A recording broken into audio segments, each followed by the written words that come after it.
तो मूवी के स्टार्ट होने से पहले हमें डेविन नामी एक गैंगस्टर की कहानी दिखाई जाती है। उसके बहुत सारे दुश्मन हैं और ऐसे ही एक गैंगस्टर दुश्मन के पीछे वो पड़ा हुआ है। डेविन इस टाइम अपने घर के करीब एरिया में ही था और दोनों कार से लगातार फायरिंग हो रही थी। डेविन जब बंदूक चलाता है तो उस गोली से उसका दुश्मन तो मारा गया, लेकिन साथ और भी कुछ बुरा हुआ। दुश्मन को मारे जाने वाली गोली उसके सर से निकलकर दूर एक बच्ची पे भी लग गई, जिससे उस बच्ची की जान चली गई। और ये बच्ची थी डेविन की ही सगी बहन। डेविन को उससे बहुत प्यार था। उसे यकीन नहीं था कि उसकी गोली से उसकी बहन मर गई। ये खबर उसकी मॉम तक भी चली जाती है और ऐसे डेविन की मॉम उसे शैतान, एक डेविल मानने लगती है, क्योंकि कोई इंसान तो अपनी बहन को नहीं मार सकता। वो जो खुद बहन की मौत के गिल्ट और गम में था, अपनी मॉम के बिहेवियर से और भी ज्यादा टूट गया। ऐसी अजीब हालत में उसे अपनी बहन के इल्यूजन्स आने लगे। उसकी बहन भाग रही थी। वो जब उसका पीछा करता है तो हमें उसका एरिया दिखाया जाता है। काफी बैकवर्ड और गरीबों का एरिया था ये।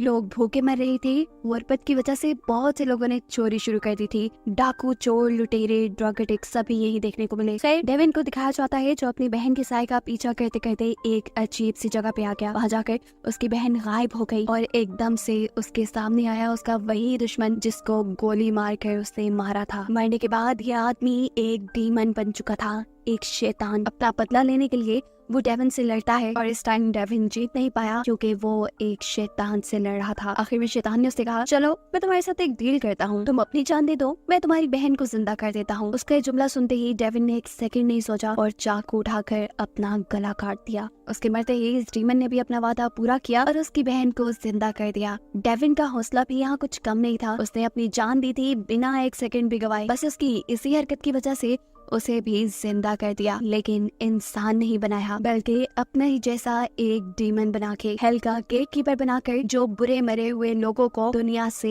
हेल में लेके जाने का काम करेगा। वक्त गुजरता है और पता चलता है कि डेविन को ये काम करते काफी अरसा गुजर चुका है। वो बहुत से लोगों को हेल यानी जहन्नुम में लेके गया, जिनमें से कुछ की वो कहानी इस मूवी में बताएगा। सबसे पहली कहानी है पूजी नाम की एक लड़की की। उसे गैंगस्टर्स से बहुत ज्यादा नफरत है क्योंकि उसके डैड भी एक गैंगस्टर ही थे और जब उनके हालात बिगड़ने लगे तो उन्होंने पहले अपनी वाइफ को शूट करके मार दिया और फिर खुद को भी शूट करके खत्म कर दिया। ऐसे पूजी ने ऑर्फन्स वाली जिंदगी गुजारी, वो भी एक चर्च में। अब अपनी जिंदगी में होने वाली हर कमी के लिए उसे गैंगस्टर्स पे ही गुस्सा आता था, इसीलिए वो गैंगस्टर्स के एरिया में जाती थी और दीवारों पे लिखे हुए उनके नामों को मिटाकर अपने नाम लिखना शुरू कर देती थी, जो कि गैंगस्टर्स की दुनिया में बहुत गलत माना जाता है। एक दिन इसी वजह से 3 गैंग मेंबर पूजी के पीछे पड़ गए। भागते हुए उसकी टक्कर हुई एक अजीब खौफनाक से दिखने वाले आदमी से। असल में वो भी डेविन की तरह हेल का ही एक गेट कीपर था। इस टाइम वो पोजी को अपनी एक खास जगह पे ले जाता है, जो जगह ऐसे लग रही थी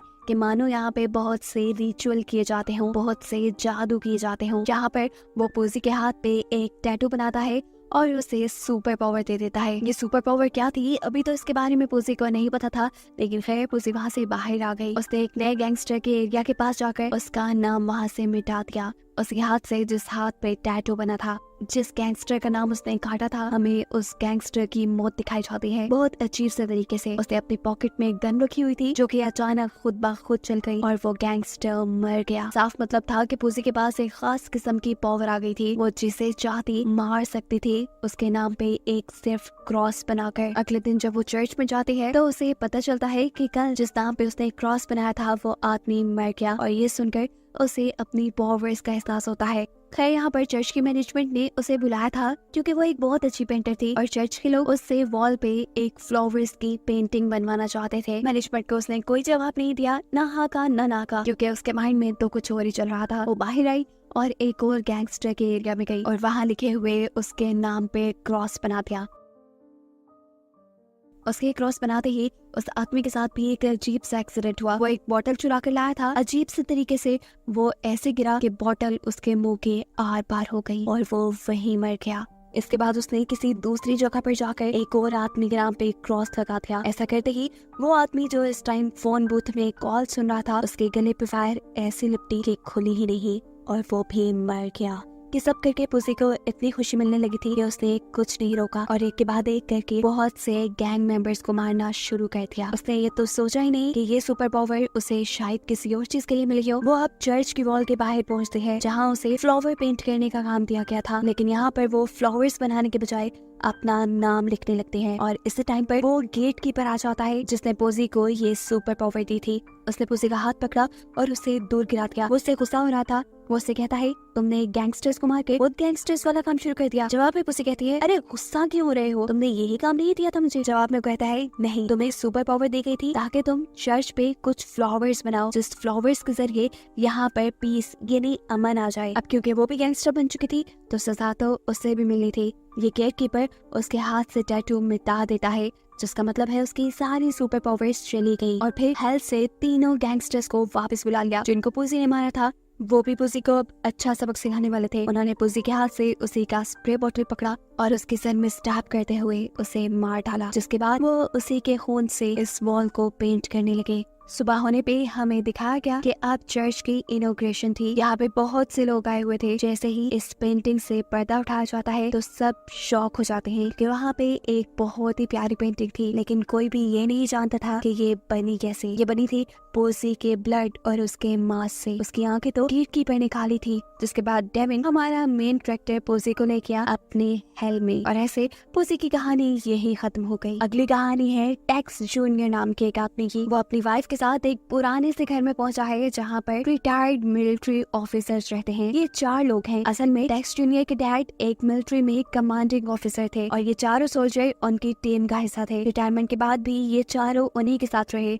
और इनका सारा का सारा खर्चा टेक्स जूनियर के फादर अपनी पेंशन से करते थे। लेकिन अब टेक्स जूनियर के डैड के मरने के बाद एक घर हो गया था टेक्स जूनियर का, और वो तो किसी को अपने घर रखने वाला नहीं था। वो सबसे पहले जाता है अपने फैमिली लॉयर के पास ताकि वो इन सोल्जर्स को यहाँ से निकाल कर खुद इस घर में हाशी कर सके। लेकिन यहाँ पर लॉयर उसे एक धमाकेदार न्यूज ये देते हैं कि वो अगले पूरे 1 साल तक इस प्रॉपर्टी को ओन नहीं कर सकता। इस प्रॉपर्टी को अपनाने की शर्त ये है कि वो 1 साल तक इन सोल्जर्स के साथ रहेगा ताकि उसकी आदतें थोड़ी अच्छी हो जाए, वो थोड़ा सा अच्छा इंसान बन जाए और उसे प्रॉपर्टी संभालनी आ जाए। लेकिन टेक्स जूनियर और 1 साल इन सोल्जर्स के साथ गुजारे, ऐसा तो हो ही नहीं सकता था। एक दूसरा रास्ता भी था उसके पास, वो ये कि चारों सोल्जर्स मर जाए और ये प्रॉपर्टी ऑटोमेटिकली उसके पास आ जाए। और अब वो यही काम करेगा। वो अब अपने घर आ चुका है जहाँ चारों सोल्जर्स को मारने का उसने इरादा पक्का कर लिया था, बिल्कुल ऐसे ही जैसे उसने अपने डैड को एक एक्सीडेंट में मारा था। सच में उसने प्रॉपर्टी के लालच में अपने डैड को मारा था। घर आते ही उसने इन सोल्जर्स के साथ बुरा सलूक करना शुरू कर दिया।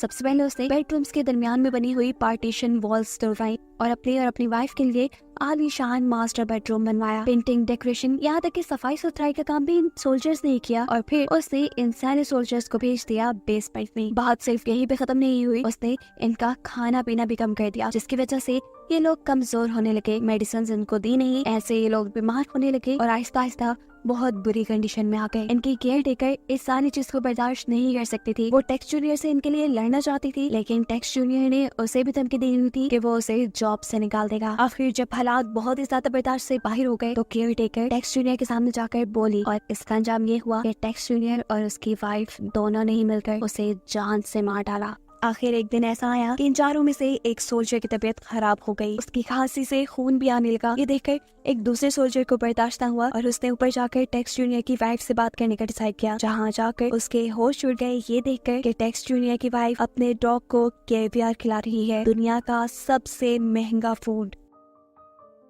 और ये लोग जो उनके साथ रह रहे थे वो भूखे मर रहे थे। इससे पहले कि वो कोई बात करता है, यहाँ पर टेक्स जूनियर आ जाता है जो उन्हें कोई भी फेवर देने से इनकार कर चुका है। भूख के चलते ये सोल्जर रुका नहीं और इनके फ्रीजर के पास आ गया, क्योंकि वो जानता था कि अगर इन लोगों के घर में केवियर है तो और भी बहुत सा फूड होगा। इसीलिए वो फ्रीजर का लॉक तोड़ के जैसे ही फ्रीजर खोलता है तो उसके होश उड़ गए ये देखकर कि उसमें उन्हीं के केयर टेकर की लाश थी और साथ में बहुत से केवियर के टिन भी। डरकर वो वापस अपने साथियों के पास पहुंचता है और वहाँ जाके देखता है कि उसका जो साथी बीमार था वो मर गया। अब तो समझो ये उसे बख्शने वाले नहीं थे, अब बहुत हो चुका था। अपने साथी की मौत वो टेक्स जूनियर को माफ नहीं करने वाले थे, इसलिए अब ये लोग हिम्मत से बोलने का डिसाइड करते हैं। तीनों थे जो मिलिट्री ऑफिसर, इनके सामने टिक तो कोई वैसे भी नहीं सकता था, इसलिए जाते ही इन्होंने टेक्स जूनियर को पकड़ा और सबसे पहले उसे वाटर टॉर्चर दिया। इसके बाद वो उसे अपने साथी की व्हील चेयर पे बांधते हैं और ले आते हैं उसके लग्जरियस बेडरूम में जो उसने इन्हीं को टॉर्चर करके बनवाया था। वहाँ जाकर उसने देखा कि उसकी वाइफ का पेट फूला हुआ था, क्योंकि इन्होंने उसकी वाइफ को बहुत सारा कैवियर खिला दिया था। यहाँ आकर टेक्स जूनियर से ये ऑफिसर्स कहते हैं, देखो साफ बात है इस रूम से कोई एक ही बचकर बाहर निकलेगा, बताओ वो कौन होगा। टेक्स जूनियर बिना अपनी वाइफ की परवाह किए कहता है, हाँ मैं। ये सुनते ही वो पुलिस ऑफिसर वैक्यूम मशीन के जरिए बहुत सारा और कैवियर उसके पेट में डाल देता है और ऐसे उसका पेट फट कर उसकी मौत हो जाती है। अपनी वाइफ को मरवाने के बाद आखिर टेक्स जूनियर को इस रूम से जिंदा बाहर निकलने का मौका मिल गया, लेकिन सिर्फ इस रूम से जिंदा बाहर निकलने का। बाहर जाते ही ऑफिसर्स ने उसकी व्हीलचेयर को स्टेयर्स से नीचे फेंक दिया और गिरते ही उसकी मौत हो गई, जिसके बाद उसे भी डेविन यानी हमारा हेल का गेट कीपर ले गया हेल के अंदर, साथ ही साथ उसकी वाइफ को भी। इनका जो डॉग जिंदा बचा था, डेविन ने उसको गोली मार दी और कहा ये हेल में डॉग्स अलाउड नहीं, जिसके साथ इनकी भी ये कहानी यही खत्म हो गई। इसके बाद हमारी तीसरी और आखिरी कहानी है सॉर्ड नाम के एक रैपर की। वो दुनिया में बहुत ज्यादा सक्सेस पाना चाहता है, इसीलिए वो गॉड से भी इस टाइम प्रे कर रहा था, आप मुझे बहुत ज्यादा सक्सेस देते हैं, देखिएगा मैं कोई बुरा काम नहीं करूंगा, अपनी सक्सेस के बाद मैं अच्छा काम करूंगा। उसने गॉड से प्रॉमिस कर लिया था। उसने तो अपना नाम भी सॉर्ड इसीलिए रखा था कि सक्सीड और डाई, या तो वो कामयाब होगा या मर जाएगा। गॉड ने भी जैसे उसकी प्रे फौरन ही सुन ली। उसके पास एक बॉल आकर गिरी जो कि बाहर एक लड़के की थी। वो इस बॉल को उठाकर बाहर जाकर उस लड़के को देता है और बातों ही बातों में उसे मालूम होता है कि वो लड़का एक म्यूजिक डायरेक्टर है। बातों ही बातों में इनकी अच्छी दोस्ती हो गई। दोनों का गानों में इंटरेस्ट था, इसीलिए ये लोग गाने बनाने लगे। दोनों की ये हार्ड वर्क ने रंग दिखाए और कुछ ही दिनों में इनके गाने बहुत हिट हो गए। लेकिन अभी तक ये लोग अंडरग्राउंड गा रहे थे, जिन्हें गाने तो इनके बहुत सुने जा रहे थे, लेकिन इनको ज्यादा कोई जानता नहीं था और ये सॉर्ड को मंजूर नहीं था। सॉर्ड को तो फेमस होना था और कुछ सालों बाद उसने ये फेम भी पा लिया। वो बहुत मशहूर हो गया। इस वक्त नहीं, जब बहुत से साल गुजर चुके हैं तो उसके पास सब कुछ है, बहुत सा पैसा है, फेम है, लेकिन ये सब पाने के बाद उसने काफी सालों पहले किया हुआ गॉड के साथ अपना प्रॉमिस तोड़ दिया है। इतना फेम, इतना नाम, इतना पैसा मिलने के बाद उसने अपने अच्छे काम शुरू करने के बजाय बुरे काम करने लग गया है। लेकिन एक अच्छी बात भी है, आज तक वो अपने उस दोस्त को नहीं भूला जिसकी वजह से वो कामयाब हुआ था। अब सवाल ये है कि उसका दोस्त आखिर है कहाँ। उसके बारे में हमें मालूम हुआ कि उसकी मौत हो गई, जिसकी रीजन अभी नहीं बताई गई। लेकिन सॉर्ड जहाँ भी जाता है उसे सारे लोग यही कहते हैं कि अपने पार्टनर के बिना तुम कुछ भी नहीं, और ये बात सुनकर वो हमेशा ही गुस्सा हो जाता है। आज भी जब किसी आदमी ने उसे ये कहा तो उसने अपने ऊपर से कंट्रोल खो दिया। इससे पहले कि उस आदमी के साथ कुछ बुरा करता, क्या उसका बॉडीगार्ड उसे संभाल लेता है। उसका ये सब बिहेवियर हम देखते हैं कि यहाँ कोई नोटिस कर रहा था। ये एक लड़की थी और इसके बारे में हमें पता चलता है कि ये भी एक हेल की गेटकीपर है। सॉर्ड के पीछे पीछे वो एक रूम में आई जहाँ सॉर्ड अब बहुत से बड़े बड़े लोगों के साथ पार्टी कर रहा था। उसके आते ही अचानक ये पूरा रूम खाली हो जाता है। यहाँ रह जाता है वो सिर्फ सॉर्ड। इससे पहले कि सॉर्ड घबरा कर कुछ करता, ये औरत यहाँ से बाहर जाने वाला दरवाजा भी गायब कर देती है।